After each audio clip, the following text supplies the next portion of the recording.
Bambi's School of Street Smarts. Since yous don't listen anyway. Hey, you ever met somebody who couldn't find their way out of a paper bag with GPS and divine intervention? You know, the kind of kid who gets scammed by a guy selling bridges. Yeah, we built a school for him. Welcome to Bambi's School of Street Smarts, where you learn the only curriculum that matters how not to get played.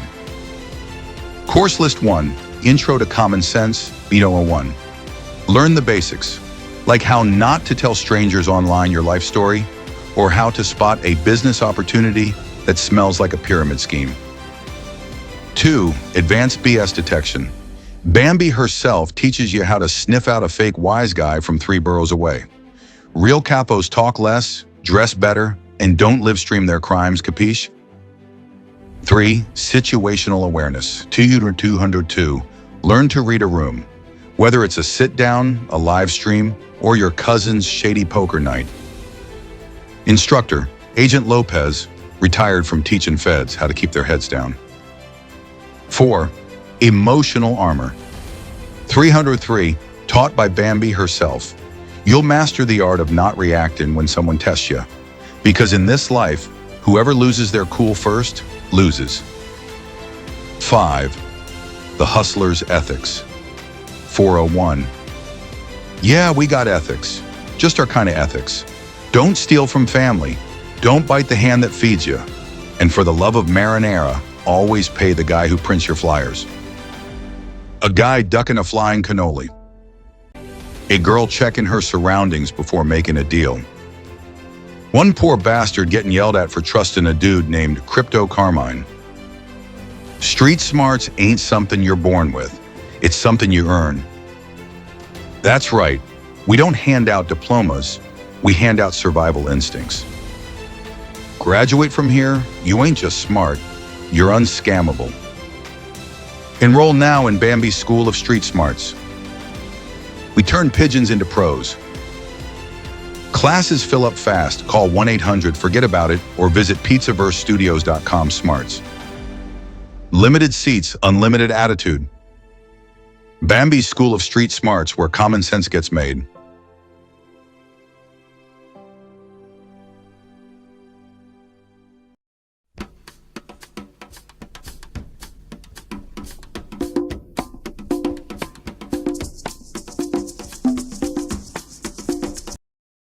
Pizzaverse Studios presents a Palermo Productions original, Stages of the Underworld. How a Boy Becomes a Boss. Written by Bambi Palermo. Narrated by Vincent DiPrio. There are ladders in this world that lead to penthouses. And then there are ladders that lead to prison yards, funeral homes, and federal courtrooms. This is one of those ladders. Because organized crime, for all the mythology, all the tailored suits, all the whispered stories in red sauce restaurants and social clubs with blackout curtains, is not chaos. It's structure, it's hierarchy, it's ritual, it's discipline, it's ambition weaponized into an institution. And the most dangerous thing about it doesn't usually begin with violence. It begins with admiration. A kid sees men who never wait in line. Men who never reach for their wallet. Men who walk into a room and the room changes shape around them. He sees respect, at least what looks like respect. He sees fear mistaken for honor. He sees power mistaken for manhood. And by the time he understands the difference, he's already too far in. Today, we're not telling the story of one specific man. We're telling the story of a system. A machine. The long staircase from neighborhood errand boy to the highest chair in the family. The stages of the underworld. The transformation of a boy into a soldier into a captain, and a captain into something lonelier, colder, and more doomed than he ever imagined when he was standing outside Cafe Napoli, watching men at the corner table like they were gods. This is not a romance. It's not a tribute. And it sure as hell ain't nostalgia. It's a study in how power recruits, how loyalty is manufactured, and how a criminal empire can take a human life one stage at a time until there's almost nothing left but the title. This is Stages of the Underworld, and this is how a boy becomes a boss. The neighborhood kid. You're 13 years old and you've never seen your father pay for a meal. Every restaurant in the neighborhood, every bakery, every butcher on Arthur Avenue, your old man walks in, takes what he wants, and walks out. Nobody hands him a check. Nobody looks him in the eye long enough to even suggest one. They just nod. Some smile. Most don't. You don't understand the economics yet. You just know your family eats better than anyone else on the block, and nobody ever tells you why. Your neighborhood in the Bronx operates on rules that don't exist in any law book. Respect is currency. Silence is survival. And the men who sit at the corner table in Cafe Napoli every Thursday night, the ones your mother tells you to stay away from, they run everything. Garbage collection. Construction permits. The unions. The loan sharking operation that keeps half the storefronts on the avenue open through winter when the customers disappear. Your father isn't one of those men. He's adjacent. A truck driver who works for a company owned by a man who answers to a man who sits at that corner table. 3 degrees of separation from real power, but close enough to never pay for dinner. That's how it starts. Not with blood. Not with a gun. With proximity. You start running errands when you're 14. Not because anybody forces you, but because Paulie Barres, the man who manages the social club on 187th Street, sees you hanging around and decides you're useful. You're fast. You're quiet. And you have the one quality that matters more than strength or intelligence in this world. You keep your mouth shut. The errands are simple. Deliver an envelope to a dry cleaner on Fordham Road. Pick up a package from a barbershop in Yonkers. Drop off a paper bag at a restaurant in Little Italy and bring back whatever they hand you. You never open the envelopes. You never look in the bags. You never ask what's inside. Paulie notices that. He pays you $200 a week.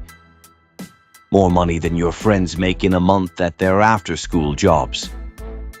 More money than your father brings home on a good week, though you'd never say that out loud. The education begins without you realizing it. You learn the geography of power by running through it. Which businesses pay tribute? Which cops wave when they see Paulie's car? Which blocks belong to which crew? Which corners are for earning and which are for watching? You're absorbing a curriculum that doesn't have a name. But everybody who graduates from it ends up very rich or very dead. Usually both, just in that order. Your mother knows. She presses your shirts for school and watches you come home with new sneakers she didn't buy. She doesn't say anything because saying something means confronting a truth that starts with your father and ends somewhere she doesn't want to look. She lights a candle at St. Barnabas every Sunday. She's not praying for your soul. She's bargaining for time. Stage 2, the associate. You're 19 and you've proven exactly one thing. You can be trusted. In a world where a single conversation with the wrong person can dismantle a decade-old operation, trust is the most expensive commodity on the market. Paulie vouches for you with his capo, a man named Carmine Foyo, who runs the crew controlling construction and waste management across 3 boroughs. Carmine shakes your hand once, looks at your face like he's memorizing it for a file he keeps in his head, and tells you to report to a warehouse in Hunts Point tomorrow at 6 a.m. You're an associate now. Not a member, not made. An associate is a tryout that lasts years and has no guaranteed endpoint. You earn for the crew. You do what you're told. You don't ask questions. You exist in the space between civilian and criminal, close enough to the fire to feel the heat, but far enough to be expendable. The warehouse fronts a hijacking operation. Trucks carrying electronics, cigarettes, designer clothing, intercepted using inside information from drivers who owe gambling debts or warehouse workers whose wives need surgery their insurance won't cover. The leverage is always personal, always quiet. Nobody points a gun unless every other option has been exhausted. Because guns create noise. Noise creates attention. And attention is the only thing this organization truly fears. You drive pickup trucks, box vans, occasionally a sedan with someone in the trunk who owes money and needs a private conversation about repayment schedules. You never touch the merchandise. You never handle the money. You just drive, drop off, and disappear. Carmine's crew pays you $3,000 a month in cash, plus a cut of whatever operation you assist with. You move out of your parents' apartment into a place in Morris Park. You buy a used Cadillac that you keep cleaner than a surgical instrument. Because in this world, how you present yourself is a statement about who you represent. Your first real test comes on a Tuesday night. Carmine sends you to collect $40,000 from a restaurant owner in Pelham Bay who's 3 months behind on his loan payments. The owner is a 58-year-old man named Gennaro who looks like he hasn't slept since the Clinton administration. He doesn't have the money. He has excuses, which in this business have a very short shelf life. You sit across from Gennaro in his empty restaurant at 11 p.m. and explain calmly that the $40,000 is due by Friday. You don't threaten him. You don't raise your voice. You tell him that the people he borrowed from are reasonable men who prefer solutions over problems, but their patience operates on a schedule that doesn't extend past the weekend. Gennaro's hands shake so badly he knocks over his water glass. He agrees to sell his wife's jewelry and borrow from his brother-in-law. You nod. You finish your espresso. You leave $20 on the table for the coffee. Because even in extortion there's etiquette. Carmine hears about how you handled it. He doesn't compliment you directly. He just starts sending you on more collections. Bigger numbers. More complicated situations. You learn to read people the way a poker player reads a table. Who's bluffing? Who's desperate? Who's dangerous enough to require backup?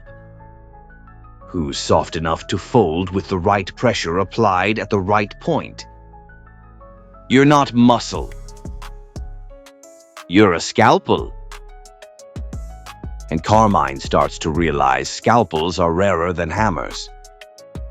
The FBI approaches you for the first time outside a gym on Westchester Avenue. 2 agents in a sedan that practically screams federal government.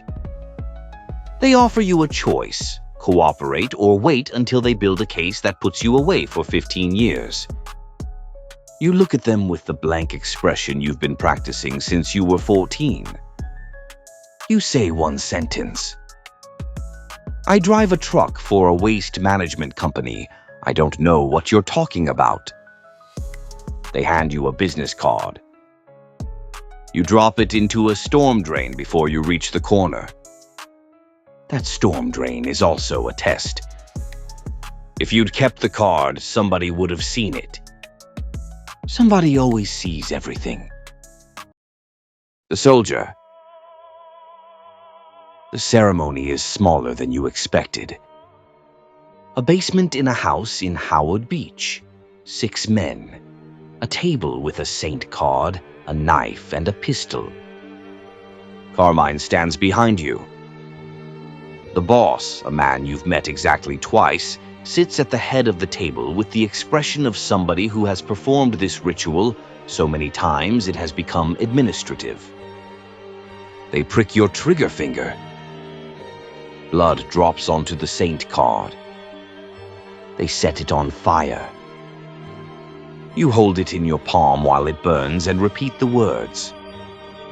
If I betray this family, may I burn like this saint. The pain is real. The symbolism is ancient. The commitment is permanent. There is no resignation letter. No 2 weeks' notice. No exit interview. You are in this until you're in the ground. You're a made man now, a soldier in the Fascio crew. An associate can be killed without permission. A soldier requires authorization from a boss. You are now protected by a structure that has survived since the 1930s. A constitution written in blood rather than ink. Enforced by men who consider murder a business practice and loyalty a sacred obligation. Your earnings triple overnight. The crew operates loan sharking, illegal gambling, construction bid rigging, labor racketeering, and a narcotics operation that Carmine officially denies and unofficially controls through 2 layers of buffers. On a good month, you clear $40,000. You buy a house on City Island with a view of the Long Island Sound. You tell your mother you got promoted at the waste management company. She nods the same way Gennaro nodded when you told him Friday was the deadline. Agreement without belief. The violence comes in measured doses. A bar owner in Throg's Neck who refuses to install your crew's video poker machines gets his establishment remodeled with a baseball bat at 3:00 a.m. A contractor who bids against your construction front receives a visit that leaves him with a broken jaw and a new understanding of market dynamics. A drug dealer operating on your territory without permission disappears, and the marsh at Pelham Bay Park keeps his secret better than any of his associates ever did. You don't enjoy the violence. You perform it with the same emotional detachment a surgeon performs an amputation. It's necessary. It serves the function of maintaining an order that benefits everybody who operates within its rules. At least that's what you tell yourself. At least that's the story that lets you kiss your daughter goodnight and sleep without medication. She's 4 now. She thinks you sell garbage trucks. The lie is so specific it has to be true. The captain. Carmine dies on a Sunday morning. Heart attack. Massive. Instantaneous. Almost merciful compared to the alternatives available in this profession. He collapses at the breakfast table in his home near the country club. His wife calls 911, but Carmine is already gone before the eggs get cold. The crew needs a captain. The boss looks at the roster and sees what Carmine saw years ago. A man who thinks before he acts. A man who earns consistently without creating problems that require cleaning. You're a capo regime now. Captain of a crew of 22 soldiers and roughly 40 associates spread across the Bronx, parts of Westchester, and a piece of lower Connecticut. Your crew generates approximately $8 million a year in combined revenue. Your cut is 15% off the top, plus your personal earners. You clear north of $1 million annually. Cash your accountant, a legitimately licensed CPA who asks no questions and receives a generous retainer for his selective blindness, launders through 3 restaurants, a car wash, and a vending machine company. Running a crew is management. Not the corporate kind with HR meetings and diversity training. Management in the oldest sense. Your soldiers have problems. Personal problems. Financial problems. Legal problems. Problems with each other. You mediate disputes that in any other context would go to court, but in your world go to a diner in Yonkers, where you sit between 2 angry men and explain why killing each other would be bad for quarterly earnings. The hardest part isn't the violence. It's the bookkeeping of loyalty. Every soldier believes he deserves more. Every associate believes he should be made. Every earner who has a good quarter believes his cut should be bigger. You manage those expectations with a combination of generosity, firmness, and the unspoken understanding that dissatisfaction, when expressed too loudly, tends to resolve itself in ways the dissatisfied party won't enjoy. The FBI is back. Different agents, same sedan energy. They're building a RICO case. Your attorney, a $700 an hour criminal defense specialist, tells you over a $300 lunch that his contacts at the federal courthouse have seen your name on documents. You respond by compartmentalizing everything. Orders are given face-to-face during walks in parks. Never inside buildings, never on phones, never in cars that might be wired.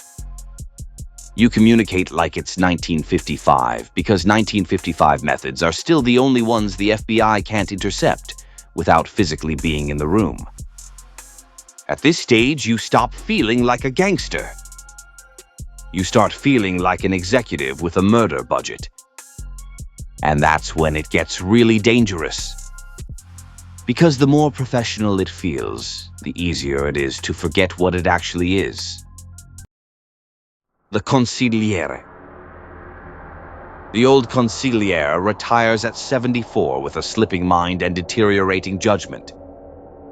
The boss needs a replacement. Somebody intelligent.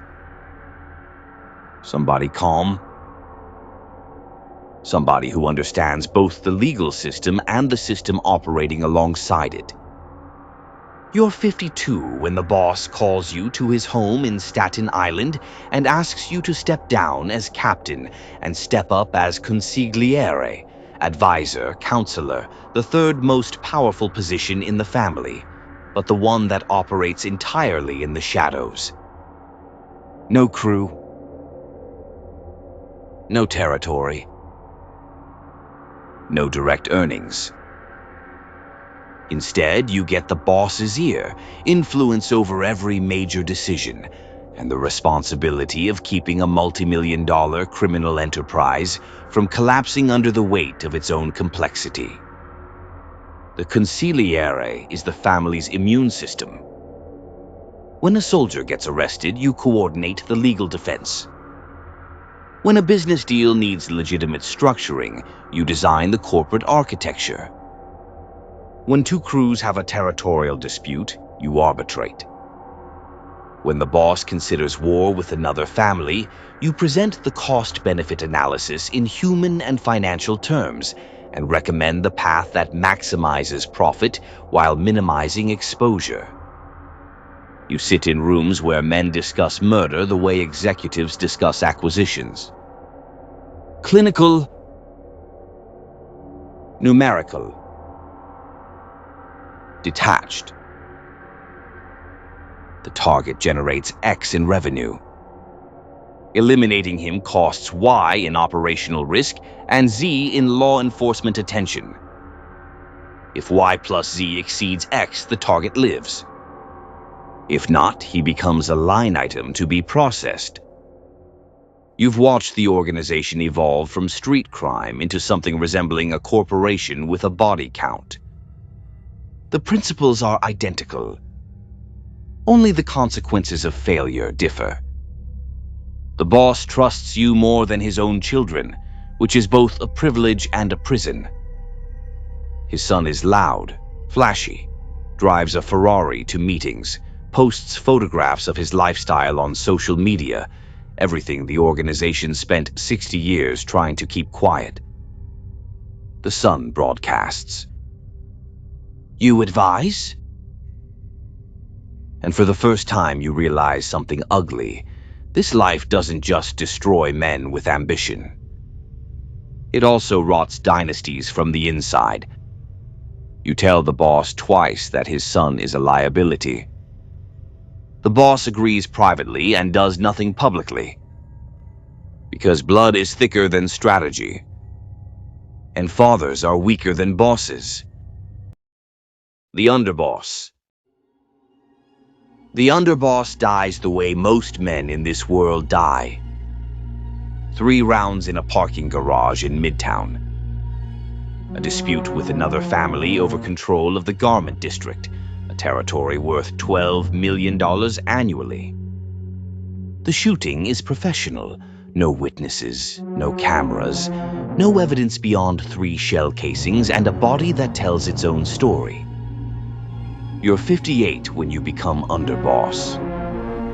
Number 2 in a family controlling an estimated $200 million in annual revenue across narcotics, gambling, loan sharking, labor racketeering, construction fraud, and legitimate businesses that launder the proceeds of all the above. The underboss is the operational commander. The boss sets strategy. You execute it. Every captain reports to you. Every major decision flows through your office, which isn't an office at all, but a series of park benches, diners, and walking routes that rotate weekly. The weight is different here. As consigliere, you advised. As underboss, you decide. When a soldier cooperates with the FBI, you give the order. When a rival encroaches on territory, you authorize the response. When a captain skims from the top, you determine the punishment. Men live or die based on your judgment. Families are preserved or destroyed based on your word. You stop attending family events. Your daughter is 30 now, with children of her own. She knows what you are. She's always known. She doesn't ask questions.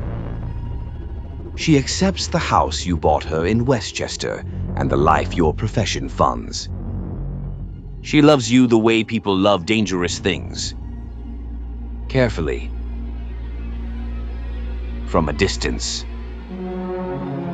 With an exit plan she hopes she'll never need. This is the stage where power stops feeling glamorous, even in private. There's no illusion left, no mythology, no thrill. Just maintenance. Constant maintenance of fear, of cash flow, of discipline, of lies.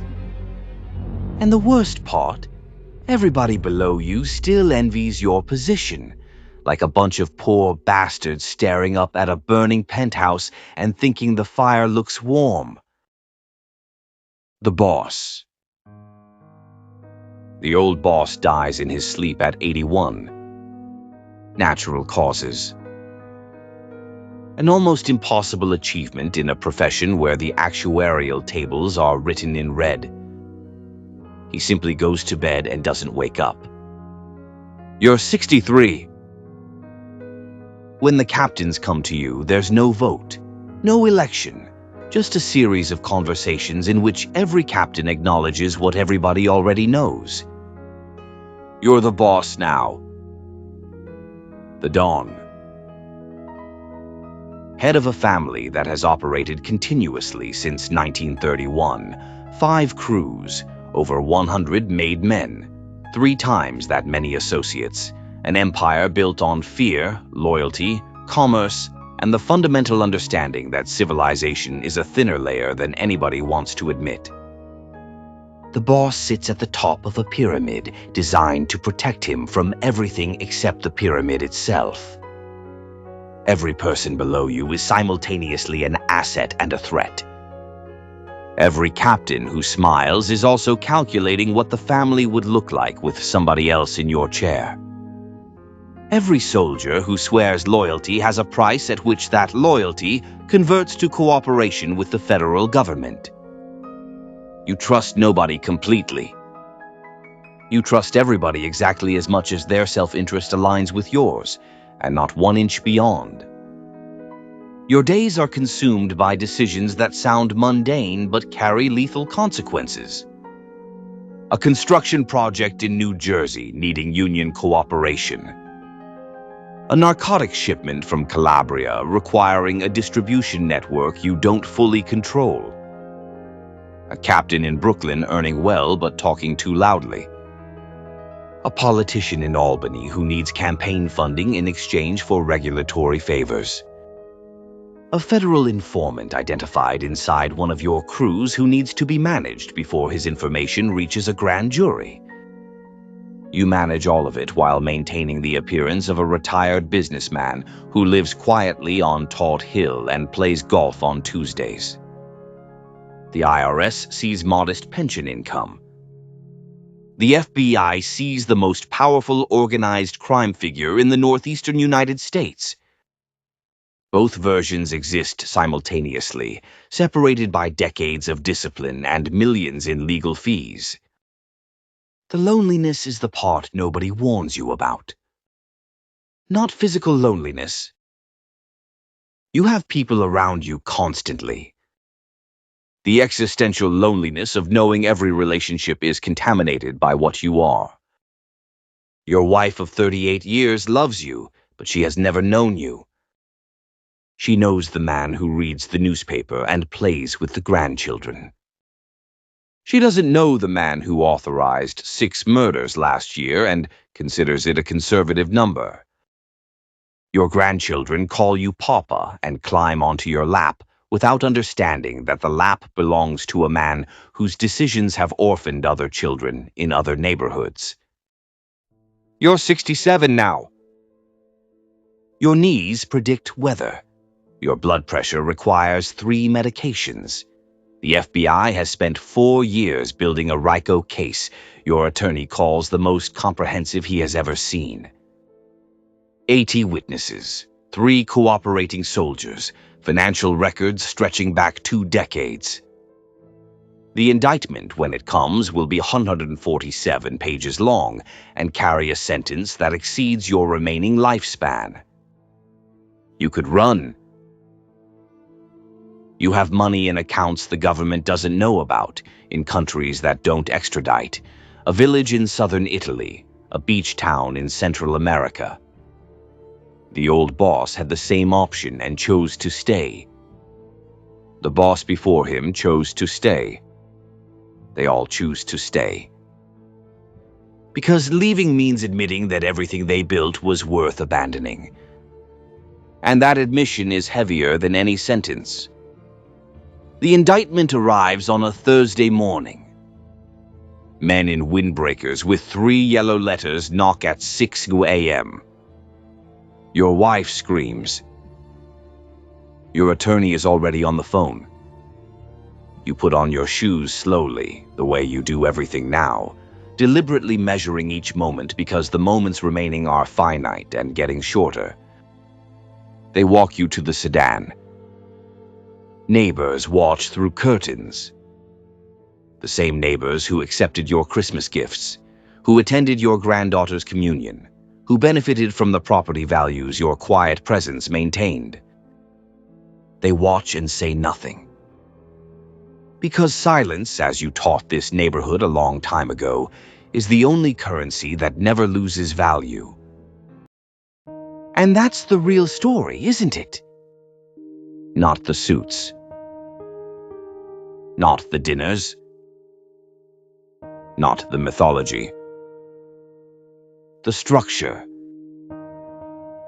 The underworld survives because it understands something ancient about human beings.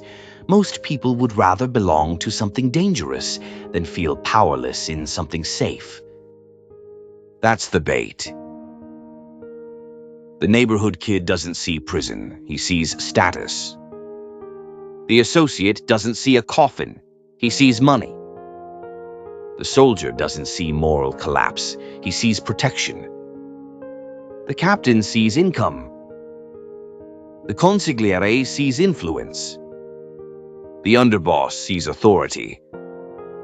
And the boss, poor bastard, sees too late that the throne was just a cage with better upholstery. That's what makes the machine so vicious. It doesn't ask for your whole soul at once. It collects in installments. One errand. One favor. One lie. One oath. One beating. One body. One promotion at a time. Until the man looking back at you in the mirror is somebody the 13-year-old kid on Arthur Avenue wouldn't even recognize. And by then it's done. If this story hit you, if this one got under your skin, drop a comment and tell me which stage hit the hardest. Was it the neighborhood kid? The maid man? The consigliere?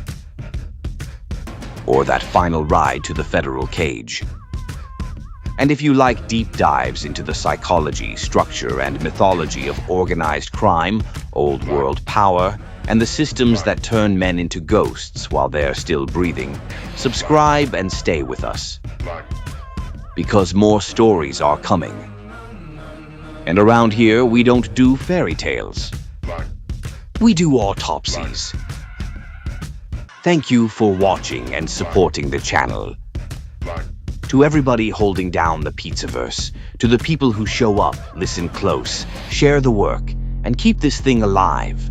We see you and we appreciate you. This is Pizzaverse Studios. This is Palermo Productions. And this is only the beginning. See you in the next one.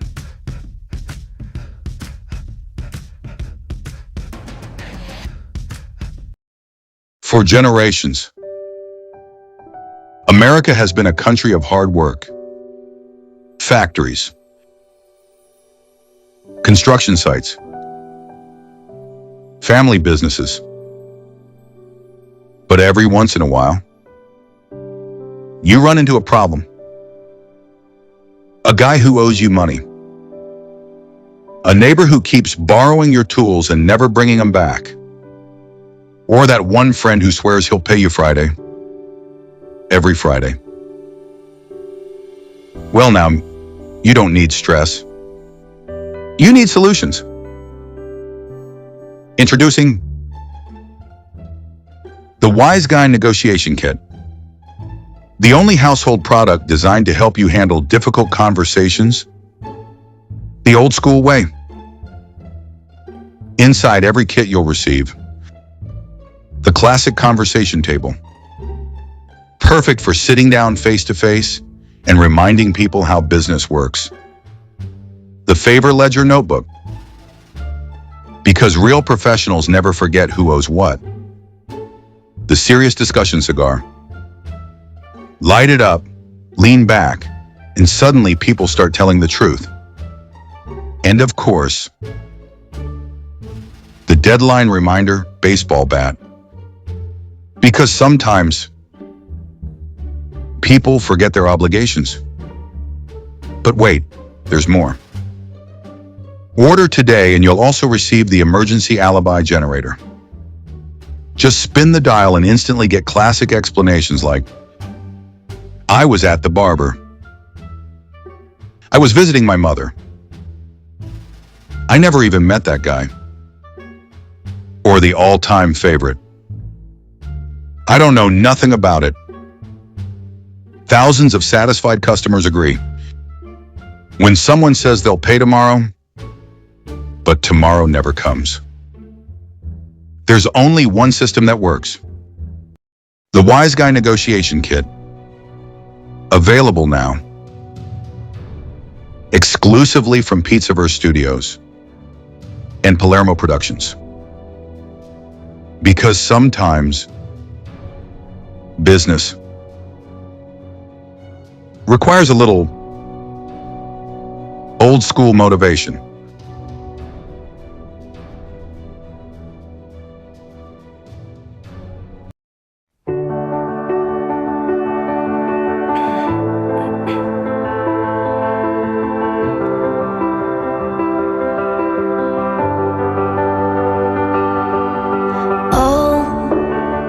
Trying to shoot down angels, they're trying to pull their wings off so they can't fly.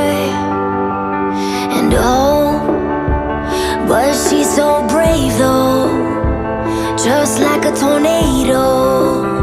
She's taking us by storm. You can't stop the girl from going. You can't stop the world from knowing the truth will set you free.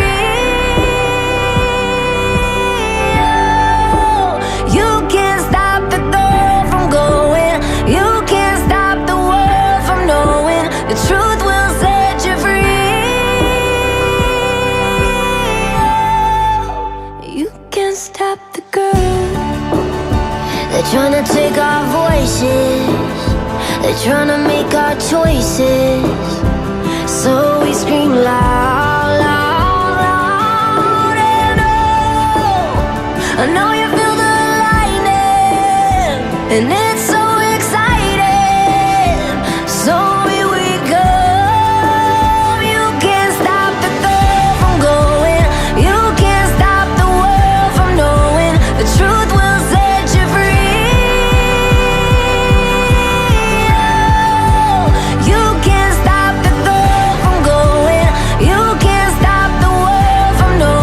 The truth will set you free. You can't stop the girl. You can't stop the girl. You can't stop the girl.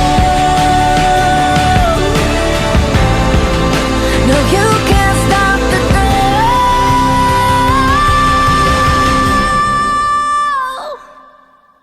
Oh, I know you feel the lightning, and it's so exciting, so here we come.